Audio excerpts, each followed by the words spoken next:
بن محمد بن زید نے خبر دی، انہیں ان کے باپ نے اور ان سے ابن عمر رضی اللہ عنہ نے بیان کیا کہ نبی کریم صلی اللہ علیہ وسلم نے منا میں فرمایا کہ تم کو معلوم ہے آج کون سا دن ہے؟ لوگوں نے کہا کہ اللہ اور اس کے رسول زیادہ جانتے ہیں۔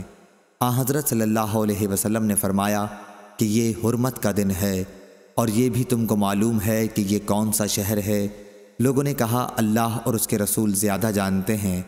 آپ صلی اللہ علیہ وسلم نے فرمایا کہ یہ حرمت کا شہر ہے، اور تم کو یہ بھی معلوم ہے کہ یہ کون سا مہینہ ہے؟ لوگوں نے کہا اللہ اور اس کے رسول زیادہ جانتے ہیں۔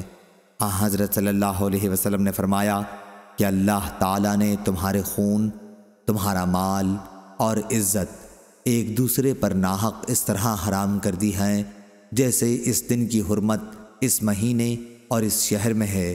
ہشام بن غاز نے کہا کہ مجھے نافع نے ابن عمر رضی اللہ عنہ کے حوالے سے خبر دی کہ رسول اللہ صلی اللہ علیہ وسلم حجۃ الوداع میں 10ویں تاریخ کو جمرات کے درمیان کھڑے ہوئے تھے اور فرمایا تھا کہ یہ دیکھو یوم نحر اکبر کا دن ہے۔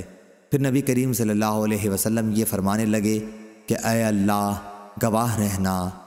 حضرت صلی اللہ علیہ وسلم نے اس موقع پر چونکہ لوگوں کو رخصت کیا تھا، آپ سمجھ گئے کہ وفات کا زمانہ آن پہنچا، جب سے لوگ اس حج کو حجۃ الوداع کہنے لگے۔ صحیح بخاری حدیث نمبر 1742۔